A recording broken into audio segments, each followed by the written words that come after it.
우리 오후 예배에는 첫째 주와 셋째 주는 우리의 믿음이 무엇이냐를 정리한 신조, 교리라고도 하는데요.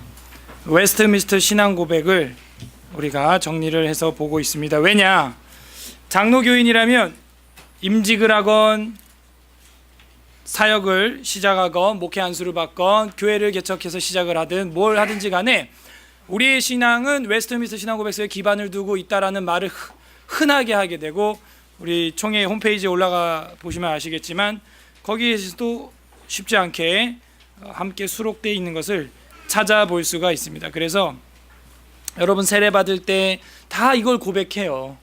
이대로 뭐 치리에 따르겠느냐? 웨스트민스터의 뭐 정치를 교리를 따르겠느냐? 예. 정작 한 번도 웨스트민스터를 근데 들어본 적이 없어요, 우리가. 그래서 굉장히 중요한 것이기 때문에 우리가 당연히 함께 봐야겠다라는 생각을 갖게 되었습니다.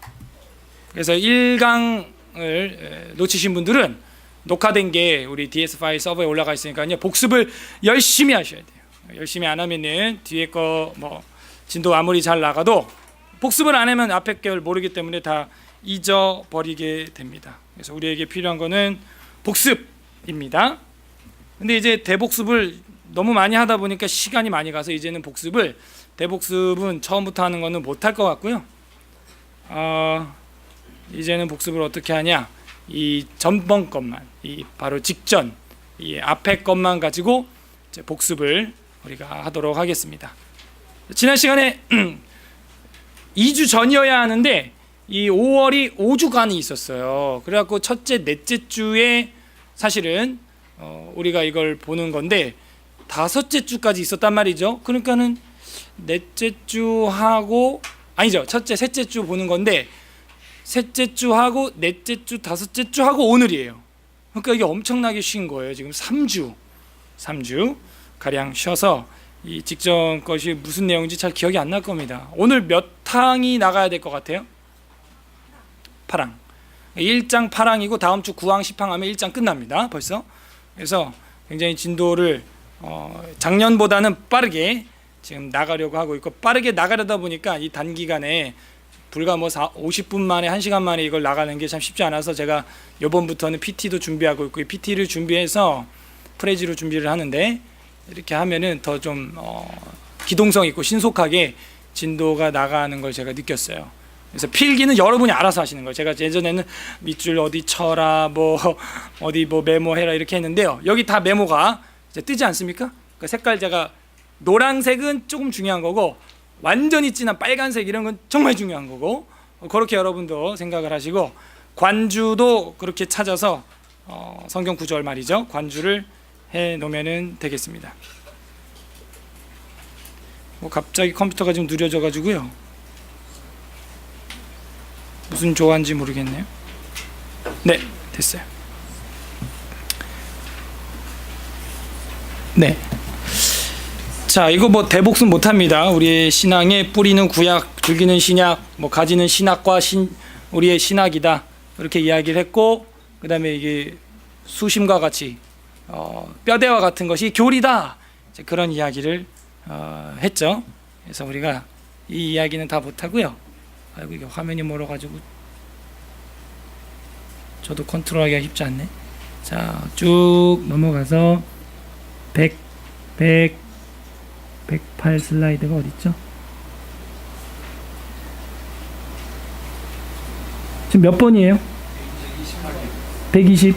아니. 앞에 거 숫자가 지금 움직여가지고 몇이에요? 127이요?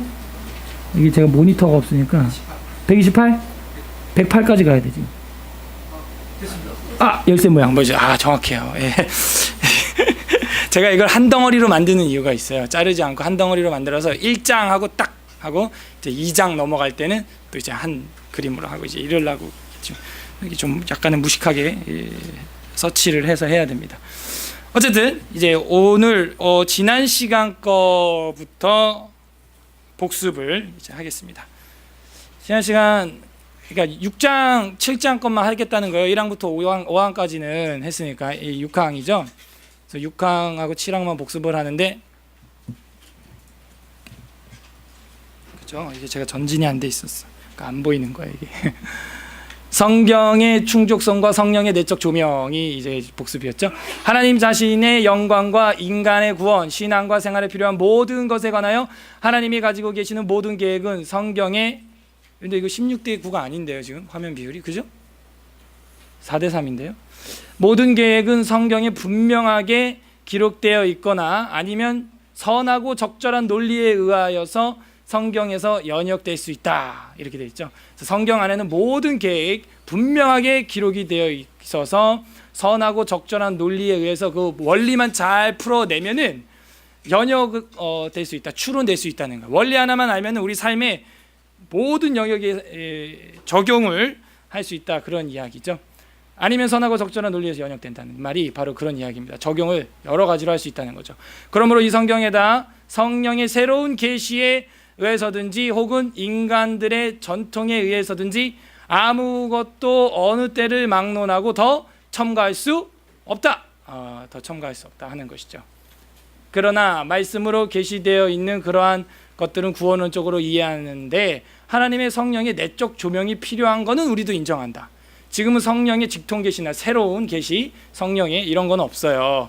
다만 이제 성경을 봄에 있어서 그 내적 조명이 필요하다 이제 하는 것이죠. 예, 내적 조명이. 선생님 이거 16대 9로 안 돼요? 네, 16대 9로 해야지 최적의 환경입니다. 또한 하나님께 드리는 예배와 교회 정치에 관하여는 인간적인 활동이나 단체에서도 찾아볼 수 있는 격식들이 있어요. 그래서 우리 정치나 예배 정치나 격식이나 이게 16대 9라고요? 그래요? 아닌데 4대 3인데. 그래서 말씀의 일반적인 법칙들을 활용해서 교회 예배와 정치를 이제 해 나가야 한다 이제 하는 것이죠. 그런 것들이 이제 우리가 이야기를 했죠. 그래서 우리가 말씀의 일반적인 법칙들, 신중한 사리 분별 이제 하는데 한마디로 이제 정리를 하면은 하나님의 종결된 계시의 말씀은 인간 모든 영적 육적 삶의 생활을 위하여 완전히 충분하여 새로운 계시가 필요하지 않다. 이것은 세부적인 내용이 기록되어 있다는 얘기가 아니라 원리적인 면에 있으니까 연역해서 추론해서 그것들을 사용해라. 이제 이런 얘기였죠. 이해가 되셨습니까? 네, 그래서 이제 영어로나 말로나 또는 우리에게서 받았다는 편지로나 주의 날이 이뤘다고 해서 쉽게 마음이 흔들리거나 두려워하지 말아라.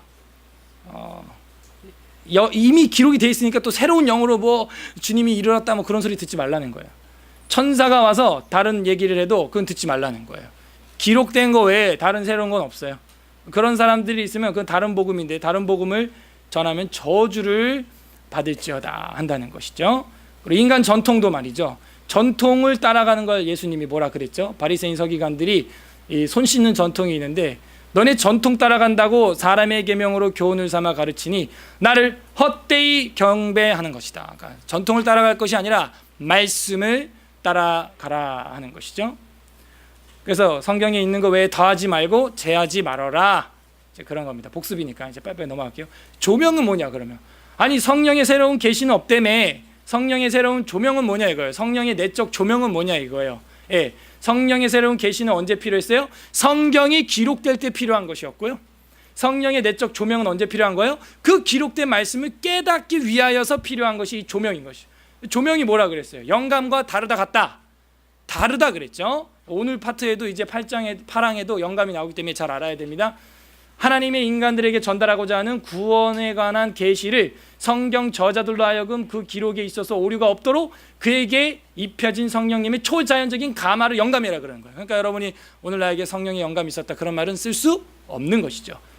성령님의 은혜가 있었다. 성령님의 조명이 있었다. 이게 맞는 거죠. 성령이 조명이란 성령님께서 자신의 마음에 신비하게 역사하셔서 이미 주어진 계시의 영감의 기록들을 바르고 정확하게 알아볼 수 있게 하는 것이죠. 우리가 기도할 건 이거라는 거예요. 성령의 역사 조명해 주시옵소서. 조명함으로 밝히 깨닫고 밝히 깨달음으로 성령이 충만해지는 거예요. 성령이 충만해지면 어떻게 돼요? 전도하게 되는 것이죠. 정경의 완성으로 영감은 종결되었습니다. 요거 영감은 이제 정경이 기록이 완료됐기 때문에 더 이상 영감 있어요? 없어요? 없어요. 지금도 영감이 있으면 어떻게 돼야 돼요? 성경을 기록할 수 있어야죠. 그러면 이제 큰일 나는 거예요. 그래서 정경의 완성으로 영감은 종결되었고 은혜와 조명만 있을 뿐이다 하는 게 이 조명이라는 것입니다. 예. 그래서 진리의 성령님은 이제 우리를 진리 가운데로 인도하는, 어둠을 밝히는 역할을 하시게 되죠. 그래서 이제 그런 말씀을 가지고 더 이상 더하거나 빼거나 할 수 없는데 예배와 교회, 정치 등등 적용을 해서 살아가라 하는 것입니다. 그러면 그걸 어떻게 우리가 하느냐? 여기 지금 이 표는 지난 시간에 기억이 날지 모르겠어요. 예, 말씀의 일반 법칙들을 통해서 본성의 빛과 신중한 사리 분별력을 기독교인들이 갖게 된다는 거예요. 그걸 갖게 되면은 이제 이와 같은 특징이 나타난다는 거죠. 판단을 잘하게 된다는 거죠. 그 말씀을 가지고. 그리고 질서 있게 되고요. 양심이 살아 움직이게 되고요. 그 양심을 이제 헬라어로 시네이데스라고 그랬죠. 그래서 판단을 잘해야 돼. 말씀의 그 본성의 빛을 잘 우리가 사용해야겠죠. 그럼 어떻게 된다 그랬어요? 스스로 판단하라. 여자가 머리를 가지 않고 하나님께 기도한 것이 마땅하냐 하는 것처럼 여자 머리 긴 것이 좋은 거 아니냐. 고대 시대, 중세 시대 그게 상식이었던 것처럼 너희들이 스스로 판단해라 하는 것이죠.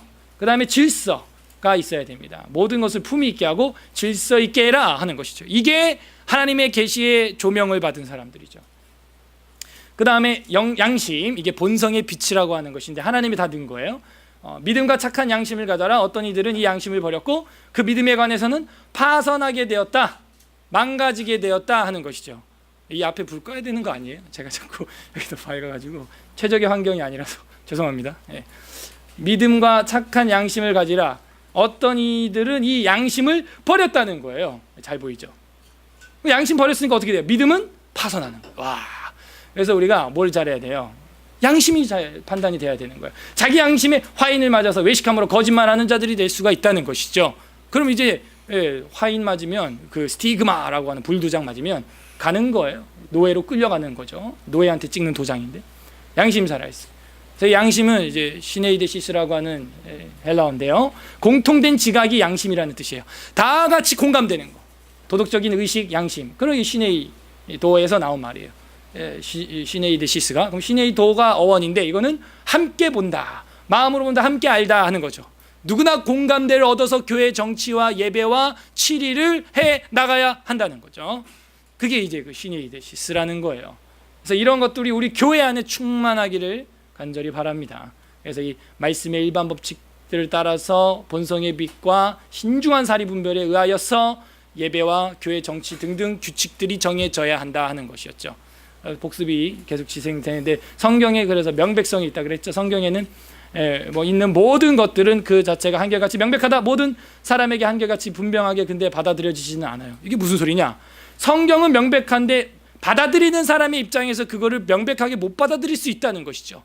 성삼위일체 하나님 계시죠? 성부 하나님, 성자 하나님, 성령 하나님 분명하게 한글로 기록되어 있고 읽으면 다 알아. 그죠? 근데 그게 모든 사람들에게 다 받아들여져요?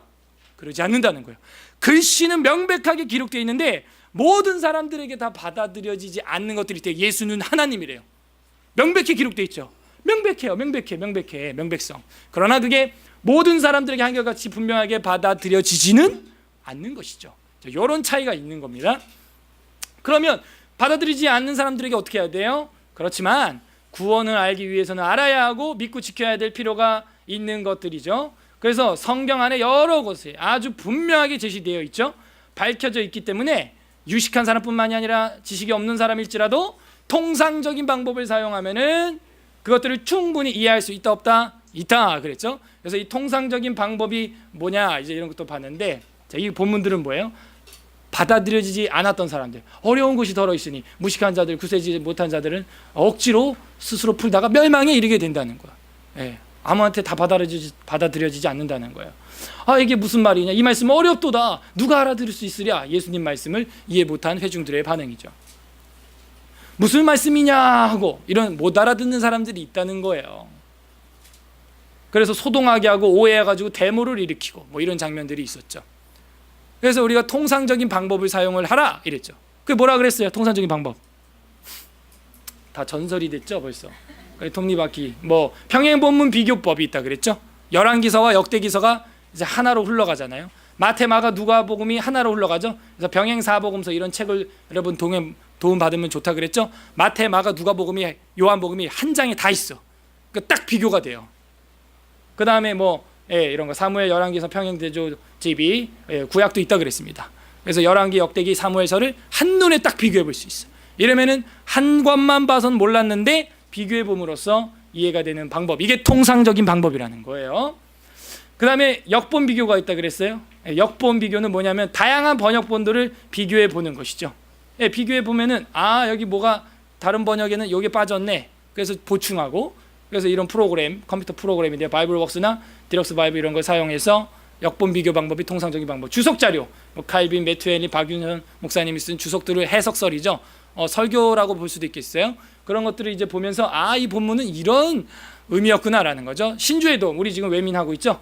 그래서 믿음의 선배들이 이거 만들었던 150여 명의 신학 선배님들이 6년 동안 집대성한 우리의 믿음이 무엇이냐를 창세기부터 요한계시록까지 정리한 웨스트민스터 신앙고백서를 우리가 지금 보고 있는 겁니다. 뭐 이런 하이데베르크, 도르트 신조 등등 도움을 받을 수 있고, 그 다음에 성경사전을 참고하면은 그 단어에 대해서 우리가 잘 이해할 수 있다. 새 성경사전 사라 그랬죠 제가. 역사적 배경 참고, 뭐 이런 역사책들 도움을 얻으면은 우리가 본문을 이해할 수 있다. 이것이 뭐다? 통상적인 방법이라 그랬죠. 그래도 그 본문 하나를 볼 때 그러면 저런 책들을 쓴 사람들은 어떻게 도움을 얻은 거냐, 누구한테 얻은 거냐. 물론 선배들의 책에 도움을 얻었겠지만 이 한 단어가 이해가 안 돼요. 뭐 그 단어를 깊게 공부를 우리가 해야 됩니다. 그래서 우리가 귀납적으로 할 때는 전체를 보고 단어로 파고 들어가는 식인데, 제가 이걸 보여주는 거는 이 단어가 무슨 의미인지, 이 본문에서 어떤 뜻인지 모를 때는 역추적을 해야 한다는 거예요. 그래서 이 단어가 있는 이 문장을 살펴보고, 그 다음에 문맥을, 흐름을 살펴보고, 그래도 이해가 안 돼요? 그러면 그 장 전체를 봐야 돼요. 호세아 1장 전체를 보고, 1장을 봐도 이해를 못해요? 2장을 보고, 2장이 이해가 안 돼요? 앞에 1장과 뒤에 3장을 보고, 자 그렇게 해서 계속해서 전체를 봐 나가는 것이죠. 그 다음에 이해가 안 돼요? 호세아서 전체를 보세요. 그리고 전체를 봐도 이해가 안 되면 앞뒤 책 아모스서와 뒤에 책 요엘서 뭐 이런 것들을 보는 것이죠. 같이 함께 보는 거예요. 그래도 이해 안 돼요? 구약 전체를 봐야 돼요. 그래도 이해 안 돼요? 신약까지 봐야 돼요. 신약을 봐도 이해 안 되면 구약을 봐야 돼요. 신구약을 봐도 이제 안 되면 어떻게 하라고요? 쥐약을 먹으라 그랬죠. 그거 아니고 이제 역사적 배경 문헌들을 참고하면 돼요. 거기에는 이제 외경, 위경 이런 것도 있는데, 외경, 위경을 믿으라고 보는 게 아니고 그게 헬라어로 쓰여 있기 때문에 그 단어 용례가 뭐냐를 보는 거죠. 그 당시 물론 위조된 문서들이지만 그 사람들이 활용했던 이 단어의 용례를 살펴봄으로써 신구약에 나타났던 한 번밖에 사용 안 된 헬라어를 어떤 식으로 해석할 것인가가 번역이 정해지는 것이죠. 이해되셨죠? 이것이 이제 제가 말하는 이제 관역법인데, 톱니바퀴하고 이 관역을 기억하면 돼요. 이게 통상적인 방법이다 그랬고, 그 방법을 어떻게 사용해야 된다고 여러분 교재 33페이지에 써 있어요. 부지런하게 착실하게 하다가 말다가 하지 않고 연구하는 사람들은 깊은 진리들을 깨닫게 된다는 거예요. 어떻게 하지 말고? 하다가 말다가 하지 말고. 근데 우리가 지금 한 3주째 쉬다가 하니까 이게 잘 낯설어요. 그래서 격주로 하는 거 2주에 한 번은 하는 것이 그래도 제일 좋다 하는 것이죠. 그게 통상적인 방법이에요. 그러면 충분하게 이해할 수 있다. 그러죠? 그래서 주의 말씀을 열면 빛이 빛이요 우둔한 사람들을 깨닫게 하나이다. 충분히 열면 알 수 있다 하는 겁니다. 그래서 여호와의 말씀은 불 같고 방망이 같아서 확실히 뜨겁고 확실히 맞으면 아픈 것처럼 말씀을 펼치면 확실히 보인다. 그리고 이렇게 지도하는 자까지 함께 있다면 큰 유익을 여러분이 받을 수 있는 것이죠. 그래서 말씀을 날마다 상고한다 하는 거예요. 베레아 사람들처럼. 그래서 신사들과 귀부인들이 많이 더해졌다 하는 거죠. 저희 교회도 그런 식으로 여기까지 3년간 부흥해 온 것 같습니다. 여기까지가 지난 시간 이제 복습이었어요. 그리고 이제 오늘 새로운 내용 이제 들어갑니다. 오늘은 8항만 하고 마치겠습니다. 그래서 아마 금방 끝나게 될 거예요. 9항까지 하려면 너무 길고 이게 애매해가지고 이 8항 하나만 이제 합니다. 근데 8항도 짧지 않죠? 자, 우리 다 같이 8항 새로운 내용 함께 한 목소리로 읽어보겠습니다. 시작. 성경의 진정성과 그 번역의 필요성. 시작. 히브리어로 되어 있는 구약 성경. 히브리어는 옛날 하나님의 백성들이 사용하는 원어였다과 헬라어로 되어 있는 신약 성경. 헬라어는 신약 성경이 기록될 당시 가장 일반적으로 사용되었던 국제어였다은 하나님에 의하여 직접 영감되었고, 또한 하나님이 비상한 보호와 섭리에 의해 예나 지금이나 순전하게 보존되었기 때문에 신이 말만하다. 그러므로 모든 종교적 논쟁에 있어서 교회는 최종적으로 성경에 의존해야 하는 것이다. 그러나 그 원어들이 모든 하나님의 백성들에게 다 알려져 있는 것은 아니다. 그런데 하나님의 모든 백성들은 성경에 대한 권위와 관심이 가지고 있으며 하나님을 경외하는 마음으로 성경을 읽고 연구하도록 명령받았다. 그러므로 성경이 전수된 모든 나라의 자국어로 번역되어야 한다. 그리하여 하나님의 말씀이 모든 사람에게 풍성히 거룩해야 한다. 그들이 하나님을 합당한 방법으로 예배할 수 있게 하며 성경이 주는 인내와 루어를 소망을 가질 수 있도록 해주어야 한다. 이제 하나하나 뜯어 보면은 됩니다. 여러분 교재 34페이지에 있으니까요. 여기 색칠되어 있는 거 색칠하시고 관주 나온 거 제가 보는 거 있으면 들어가고 관주 기록 안 돼 있는 거 있으면 여러분 손으로 기록하시고 자, 그렇게 밑줄 칠 거 밑줄 치고 그릴 거 그리고 이제 하면 됩니다. 제가 뭐 치세요 뭐 이런 거 잘 안 할 테니까요. 히브리어로 돼 있다 이렇게 돼 있어요. 뭐가요? 구약 성경이. 그래서 히브리어로 되어 있는 구약 성경과 헬라어로 되어 있는 신약 성경은 하나님에 의해 직접 영감되었다. 바로 또 영감 단어 나오잖아요. 그러니까 이게 복습이 중요한 거예요. 영감과 조명의 차이를 직접 복습을 통해서 했으니 넘어가겠습니다. 영감은 지금 있다 없다? 그렇죠. 네. 그런 게 미묘한 거지만 무서운 거예요. 이게 지금도 영감 있다 그러면 이제 신사도 운동 뭐 내가 이제 뭐 신사도다. 지금 이 시간 성령이 내 마음속에 이렇게 여러분 감동 영감 말씀을 주고 있습니다 하면서 사이비가 되는 거예요. 큰일 날 소리. 그래서 그 히브리어는 그럼 이제 구약인데 뭘로 돼 있다? 히브리어는 대략 뭐 이런 이게죠.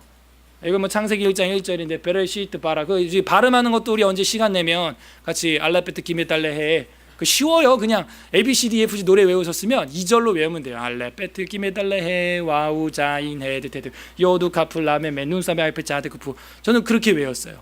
그러니까 우리 아이들도 다 외울 수 있습니다. 어쨌든 히브리어로 되어 있어요. 그 다음에 신약은 뭐라고요? 헬라어도 봐야죠 한번. 이런 식이에요. 예. 그래서 뭐 우리가 아는 단어가 뭐가 있을까요? 여기 있다. 알파, 베타 여기 있다. 그죠? 알파, 베타 나와 있고 뭐 그런 식이에요. 델타, 감마, 입실론도 어딘가 여기 소문자네요. 이런 것도 우리 다 하면 다 뭐 읽을 수 있습니다. 어쨌든 신약은 헬라어로 되어 있다는 것이죠. 그래서 국제어였기 때문에 그 신약 시대에 사용되었다 하는 겁니다. 그것들은 직접 영감된 거라는 것이죠. 즉 직접 영감된 원서는 한글이에요, 아니에요? 아니라는 겁니다. 그래서 우리에게 필요한 공부가 하나 있는데 그게 뭐라고요? 이런 원어 공부도 유익하다는 것이죠. 유익하다. 영감되었고 또한 하나님의 비상한 보호와 섭리에 의해 예나 지금이나 순전하게 보존되어 있기 때문에 신임할 만하다. 아니 지금 우리는 번역본이고 사본인데 이것이 어떻게 순전하게 보존이 될 수 있을까? 어떻게 순전하게 보존이 될 수 있을까? 그건 이제 마지막에 제가 가서 공부를 한번 할 겁니다. 어쨌든 사본, 원본은 원어, 히브리어와 헬라어인데 그 원본이 어디로 갔는지 우리가 지금은 모릅니다. 우리가 가지고 있는 건 다 대부분 다 사본이에요. 그럼 그 사본이 어떻게 순전하게 보존이 될 수 있을까?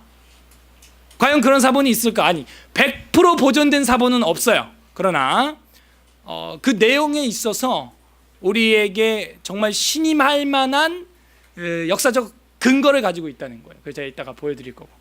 순전하게 보존되었다라는 것만 기억을 하세요. 신임할 만합니다. 그러므로 만약에 순전하지 않다면 우리가 이 성경을 지금 번역본이기 때문에 신임할 수가 없어요. 원본 오리지널 텍스트 A라고 하는 문서가 없기 때문에. 그러므로 모든 종교적 논쟁에 있어서 교회는 최종적으로 뭐에 의존해야 돼요? 성경에 의존해야 돼요. 왜? 보존되어 왔기 때문에. 잘 보존되어 왔기 때문에 모든 논쟁의 최종적인 결론은 성경에 의존해야 되는 것입니다. 성경에 의존해야 됩니다. 그러나 이 원어들이 모든 하나님의 백성들에게 다 알려져 있는 것은 아니다 이렇게 이야기하고 있어요. 자, 조명에 대해서는 아까 우리가 이거를 이야기했잖아요. 영감과 조명의 차이는 이렇게 있다 했으니까 이제 넘어가고, 이게 아까 영감 때문에 이제 얘기를 한 거예요. 순전하게 보존된다. 과연 그럴까? 성경적인 내용이냐 하는 것이죠. 베드로전서 1장 이거 없을 거예요. 이거는 필기하세요. 다 같이 읽어보겠습니다. 23절에서 4, 5절까지 시작. 너희가 거듭난 것은 썩어질 씨로 된 것이 아니요 썩지 아니할 씨로 된 것이니 살아있고 항상 있는 하나님의 말씀으로 되었느니라. 그러므로 모든 육체는 풀과 같고 모든 영광은 풀의 꽃과 같으니 풀은 마르고 꽃은 떨어지되 주의 말씀은 세세토록 있도다 하였으니 너희에게 전한 네, 썩지 않는다는 거예요. 우리에게는. 그러면 봐봐요. 이런 말을 하면 이제 큰일 나게. 원서가 없기 때문에 우리에게 있는 성경은 원래 그 계시가 아니다. 그러면 이 말도 이루어지지 않는 거예요. 그죠? 항상 있을 수 없죠. 변질됐으니까. 그죠? 그렇기 때문에 육체와 풀은 다 마르고 꽃은 떨어지는데 주의 말씀은 세세토록 있어야만 구원함에 있어서 능력이 나타나지 않겠어요? 사본이라 할지라도 번역본이라 할지라도 말이죠. 그게 없다면 사실은 우리한테 소망이 없는 거예요. 이거는 썩은 책이다. 뭐 귀신이 변개한 책이다. 그렇게 말하는 이제 학자들도 있어요. 킹 제임스 버전만 진짜 하나님 책이다. 근데 그것도 사본이거든요. 사실은 원본이 아니에요. 그래서 하나님의 말씀 자체가 주의 말씀은 세세토록 있다라고 우리에게 계시해주고 있기 때문에 그것은 지금 우리가 들고 있는 거에도 당연히 영향력을 끼쳐야 되는 것이죠. 그래서 고린도전서 4장 6절에도 보면 형제들아 내가 너희를 위하여 이 일에 나와 아볼로를 들어서 본을 보였으니 너로 하여금 기록한 말씀 밖으로 넘어가지 말라 한 것을 우리에게서 배워 서로 대적하고 교만한 마음을 가지지 말아라 하는 것이죠. 그래서 바울이 계속해서 그 말씀을 가지고 기록한 말씀 밖으로 넘어가지 말라고 지도했다는 것은 그 말씀이 온전하다는 거예요. 구약의 사본들이나 이런 것들도 하나님의 말씀으로 동일하게 받았다는 것을 지금 보여주고 있는 대목입니다. 오늘 읽었던 본문이죠. 다 같이 읽겠습니다. 시작. 진실로 너희에게 이르노니 천지가 없어지기 전에는 율법의 1.1획도 결코 없어지지 아니하고 다 이루리라. 지금 천지가 없어졌나요? 천지가 있나요? 없나요? 그러면 율법이 1.1획이라도 결코 없어졌습니까? 안 없어졌습니까? 안 없어진 거죠. 그러므로 세상 끝날까지 하나님의 말씀은 능력이 여전히 건재하다 라는 것을 우리 그리스도께서도 우리한테 말씀해 주고 있는 거죠. 하나님의 말씀은 천지가 없어지기 전까지는 1.1획도 결코 없어지지 아니하고 다 이루어지고 만다는 것입니다. 그래서 순전하게 보존되는 것은 우리가 하는 거예요? 아니에요? 아니다 하는 것을 우리가 알았어요. 우리가 순전하게 보존 못해요. 비상한 하나님의 능력으로 말미암아 지금까지 보존되고 그 계시의 말씀이 전수 보존되고 있다 하는 것입니다. 그걸 우리가 지금 성경 본문들을 통해서 살펴본 거예요. 주께서 말씀하셨기 때문에 말씀하시면 그대로 되는 것이죠. 신임할 만합니다. 그래서 최종적으로 성경에 우리가 의존해야 된다 그랬죠. 성경에 의존해야 되는 이유가 뭐예요? 성경이 뭐니까 이사야 8장 20절에 보게 되면은 다 같이 읽어보겠습니다. 시작. 마땅히 율법과 증거의 말씀을 따를지니 그들의 면하는 바 이 말씀에 맞지 아니하는 그들은 정령 아침빛을 거짓 선지자에 대해서 이사야가 이제 이야기한 겁니다. 마땅히 그 율법과 증거의 말씀을 따라야 되고 그것과 말씀과 어때야 돼요? 맞아야 되는. 그 말씀과 맞지 않으면 그것은 그 사람들은 아침의 빛을 보지 못할 죽을 어둠에 갇힐 사람들이다 하는 것이죠. 그래서 우리가 최종적으로 이 말씀에 맞춰봐야 되는 거예요. 지금 제가 계속 이렇게 구절을 보여주고 웨스트민스터에도 계속 관주가 성경이 되어 있는 것은 우리가 이것은 한 사람의 사상이 아니라 성경 말씀을 우리가 정리해서 돌출해낸 신조다라는 것을 배우기 위함입니다. 사도행전 15장 15절에도 선지자들의 말씀이 이와 일치하도다 기록된 바 하면서 뒤에 말씀이 나와요. 그러니까 예수 그리스도의 이루어진 뿐만이 아니라 우리 신앙과 삼라만상이 말씀과 일치해야 되는 거예요. 말씀과 맞지 않으면 그것은 의미가 없는 거예요.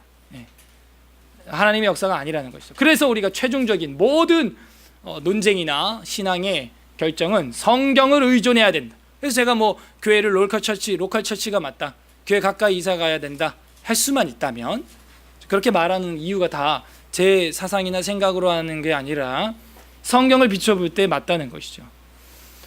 그러나 그 원어들이 모든 하나님의 백성들에게 다 알려져 있는 것은 아닙니다. 히브리어, 헬라어 할 수 있는 사람들이 얼마나 되겠어요.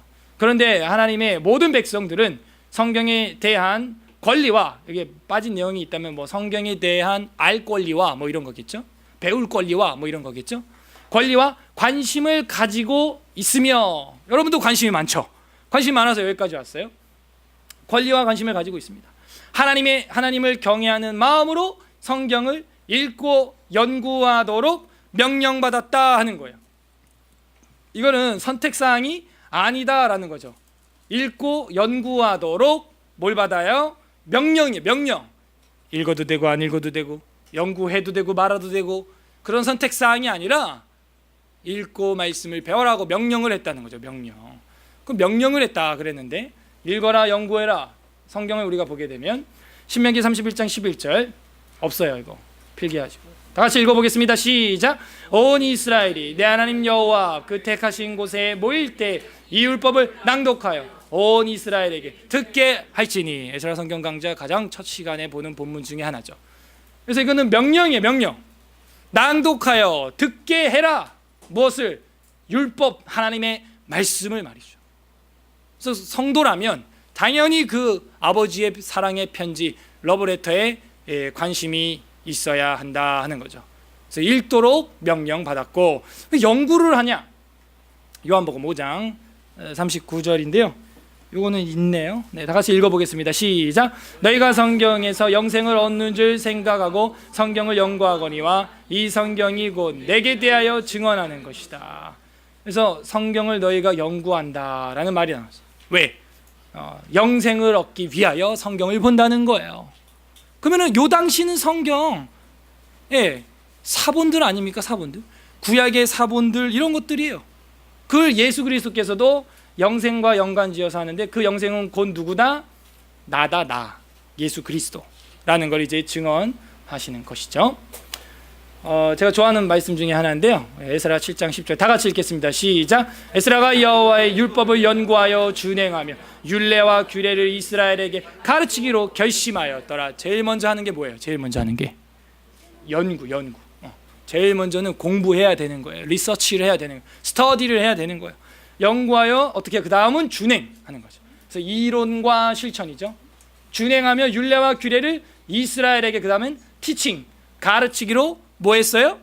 결심하였다 하는 거예요. 결심. 여러분도 이런 결심을 하세요. 하나님의 말씀 배우고 연구해서 어떻게 해요? 가르치고 지키면서 가르치기로 결심하는 거예요. 이런 결심을 위대한 결심이라고 하는 겁니다. 그래서 성경을 읽고 연구하는 모습을 우리가 몇 가지만 찾아봐도 이만큼 있어요. 이거 말고도 많습니다. 많아요. 예수 그리스도께서도 많이 하는 말씀이 이거예요. 너희가 유대인의 종교 지도자로서 읽어보지 못하였느냐? 알지 못하였느냐? 이런 말을 많이 합니다. 저희들이 당연히 성경을 쓴 이유는 읽으라고 쓴 거예요. 읽으라고. 감사하게 성경을 이제 마음껏 읽을 수 있어요. 그 인쇄술이 비텐베르크에서 발달했나요? 그 인쇄술이 이제 발달되면서 사본의 오류가 있어요, 없어요? 없어요. 무서운 시대가 됐습니다. 이제 하나님의 말씀은 이제 완벽히 기록되어 있는 거예요. 우리한테는 더 이상 사본의 오류가 있을 수가 없습니다. 인쇄술과 디지털이 발달해서 이제는 뭐 오타 말도 안 되는 소리예요. 이제 완벽하게 대대로 전수할 수가 있게 되었죠. 그걸 읽고 이제 연구하도록 명령받았다. 그러므로 성경이 전수된 모든 나라의 뭘로? 자국어로 번역되어야 됩니다. 자국어로. 그 나라 말로 번역되어져야만 하죠. 그래서 이제 이거를 이 정확무어한 하나님의 계시의 말씀을 전해야 되는 거예요. 고린도전서 14장 9절. 이와 같이 너희도 혀로서 알아듣기 쉬운 말을 하지 아니하면 그 말하는 것을 어찌 알리오? 이는 허공에다 말하는 거다. 그럼 알아듣기 쉬운 말로 하라. 이 말은 무슨 얘기냐면 자국어로 해라. 그 사람들이 알아들을 만한 말로 해라, 이 얘기예요. 그렇지 않고 외국어로 샬라샬라 해버리면 허공이 된다는 거예요. 여기서 제가 아프리카 말 저도 못하지만 만약 한다 그러면, 여기서 제가 엉뚱한 말 한다 그러면 원주민 말들을 막 하면은 누가 알아듣겠어요? 그죠? 그러니까 어떻게 되어져만 해요? 여러분이 할 수 있는 용어로 성경은 번역되어져야만 하는 것이죠. 그게 자국어로 바뀌어야 된다. 14장 11절 다 같이 읽겠습니다. 시작. 그러므로 내가 그 소리를 뜻을 알지 못하면 내가 말하는 자에게 외국인이 되고 말하는 자도 내게 외국인이 되면 그럼 뭐 서로 뭐 전도도 안 되고 전혀 하나님의 뜻이 전달되지 못하기 때문에 지금 이야기를 왜 하는 것 같아요? 분위기 파악을 해봐요. 원전은 무슨 언어로 돼 있어요? 그 얘기예요. 히브리어 헬라어인데 정확무한 영감된 하나님 말씀인데 문제는 외국어라는 거예요. 그러니 이것이 어떻게 타국인들에게 전달될 수 있겠냐? 그러므로 이것을 어떻게 해야 된다? 번역을 해야 한다. 예, 그리고 전달해야 한다 하는 것이죠. 신중하게. 그래서 그걸 못 알아들으면은 외국인이 되는 것이죠. 외국인이 되는 거예요. 역시 뭐 같은 장에 보면 만일 누가 방언으로 말하거든 두 사람이나 많아야 세 사람이 차례를 따라 하고 뭐가 있어야 돼요? 통역을 할 것이요. 그죠? 뭐 외국어로 한다면은 강대상에 통역자가 2명이 같이 올라오죠. 당연히 그렇게 하라는 당연히. 근데 우리가 성경이 죄다 히브리어라고 생각해봐요. 신약은 헬라어고 애들이 못 알아들어요. 어른들도 못 알아듣고 저도 다 못 알아듣고 몰라. 그러니 은혜가 안 된다는 겁니다. 그래서 이거를 통역하고 번역해야 하는 것이 마땅하다 하는 것이죠. 그래서 여기 지금 파랑에서 이야기하는 건 성경의 진정성이 있는데 그거를 번역의 필요성이 요구된다 하는 거죠. 그래서 모든 나라의 자국어로 모든 나라에 왜 모든 민족에게 이 복음이 전파되리라 그랬으니 당연히 모든 나라 언어로 번역을 해야죠. 그래서 자국어로 번역되어야 한다. 그리하여 하나님의 말씀이 모든 사람에게 풍성히 거하게 하여 그들이 하나님을 합당한 방법으로 예배할 수 있게 하고 성경이 주는 인내와 위로를 통하여 소망을 가질 수 있도록 해줘야 한다는 것이죠. 알아들어야 예배도 드리고 인내도 위로도 받고 소망을 가질 거 아니에요. 그래서 지금 요 항에서 이야기하고 싶은 것은 성경의 완벽성, 진정성과 그것의 번역의 필요성이 있었다. 함으로 영어, 일어, 독어, 중국어, 한국어까지 성경을 번역해야만 했다 하는 것이죠. 굳이 이런 얘기를 왜 하냐? 제가 아까도 말했지만 꼭 그걸로만 봐야 한다. 꼭 이걸로만 봐야 한다. 뭐 이런 사람들이 있다는 거예요. 그러나 그렇지 않다는 거예요. 주께서 통역, 번역에 대해서 타부시하는 구절은 하나도 없습니다.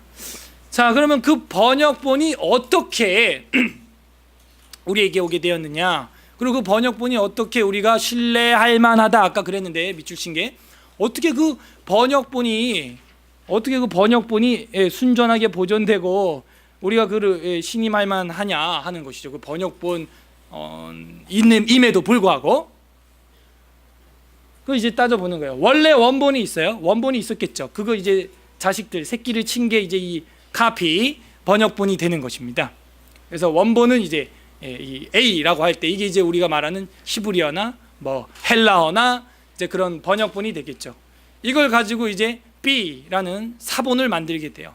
그리고 그 B 안에서도 어떻게 1, 2, 3가 나올 수가 있죠.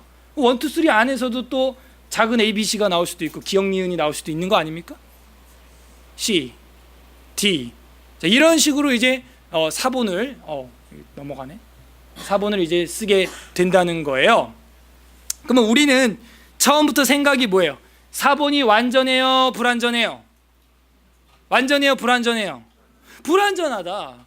불완전하기 때문에 원본의 효력이 없다. 이제 이런 생각이 딱 들어오는 거예요. 근데 그렇게 가면 안 돼요. 사고방식이. 사본 역시도 영감이 된 건 아닙니다. 영감이 된 건 아닌데 그래서 아까 표현을 어떻게 한 거예요? 하나님의 신비한 보호하심 속에서 유지되어 우리 손에까지 오게 되었다라고 이제 말을 하고 있는 거고 예수님께서도 1.1핵도 떨어지지 않는다라고 이제 이렇게 이야기를 하신 거예요. 근데 우리는 사본 이르면 저부터도 사본은 무조건 틀려먹은 거 이렇게 생각하는데 다시 생각 한번 해보시죠. 다시 만약입니다. 만약에 성령의 영감이 아니어도 만약에 여러 사본 중에서 1000명 사본이 수천 개가 되는데 하나라도 제대로 100% 완벽히 사본이 떠진 게 있을 수 있어요? 있을 수 있을까요? 가능성이 없습니까? 전혀? 있죠. 그런 거예요. 사본을 제가 썼어요. 제가 편지를 써서 이제 제 자녀들에게 물려줬어요. 유서. 자녀가 이걸 보고 똑같이 써요. 오타가 나올 수도 있지만 100% 똑같이 쓸 수 있어요? 없어요? 있잖아요.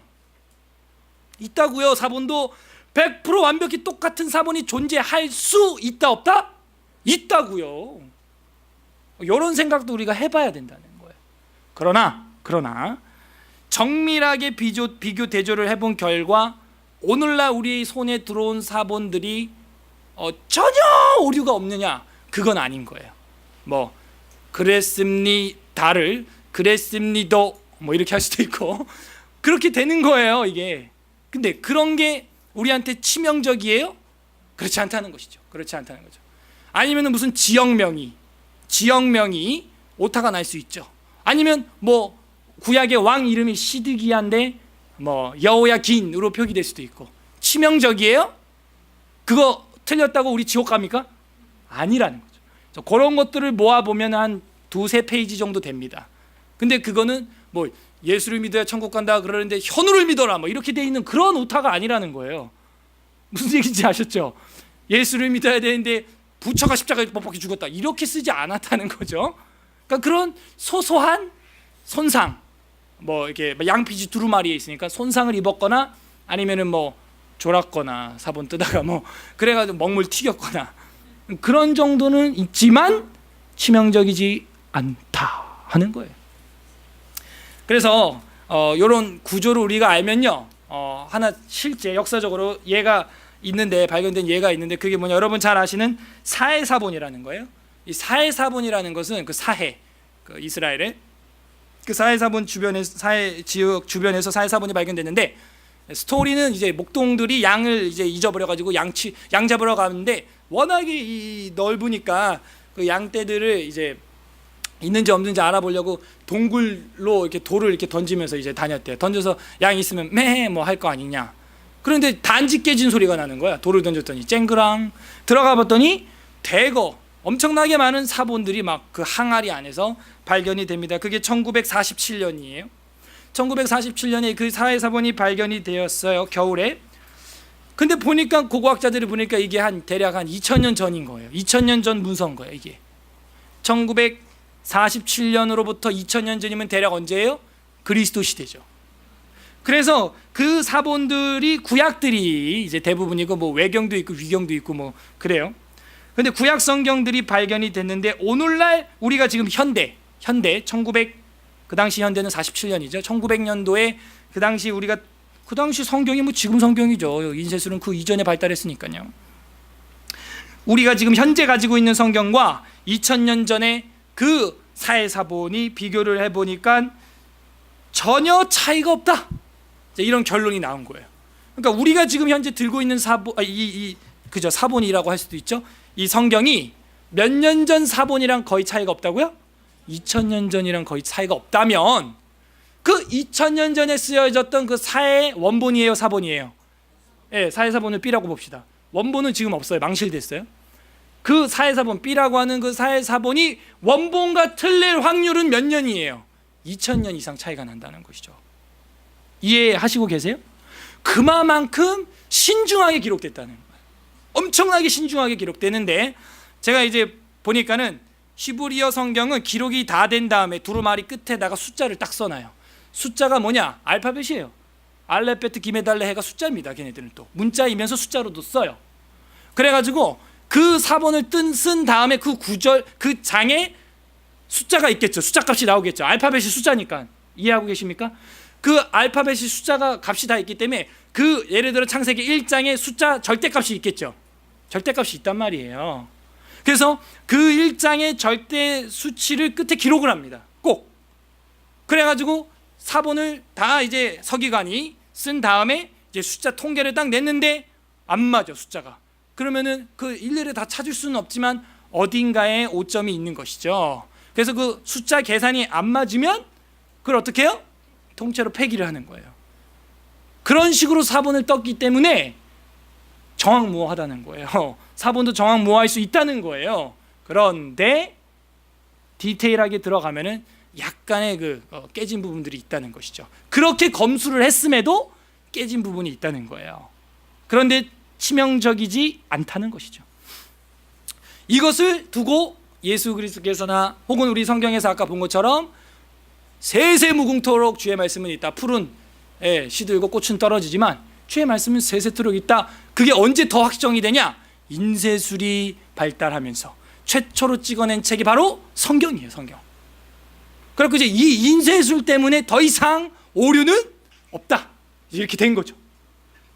지금으로부터 2000년 사본과 같고 2000년 전 사본도 뭐 2000년 전과 거의 같다고 본다면 오류가 없다고 봐도 이거는 포괄적으로 오류가 없다고 봐도 틀린 말이 아닌 것이죠.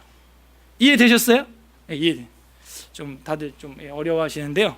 어쨌든 그 원본에 대한 이제 설명, 사본들이 이렇게 많이 나와도 이제 C하고 4, 5, 6 나와도 카피본이 이제 인쇄 기술이 발달로 인해서 이제 그런 것들은 이제 더 이상 오류는 없다 하는 겁니다. 그래서 이 파랑이 이야기하는 것은 성경의 완벽성, 진정성과 그 번역의 필요성, 그리고 번역된 것도 그 원본과 권위가 동일하다 다르다?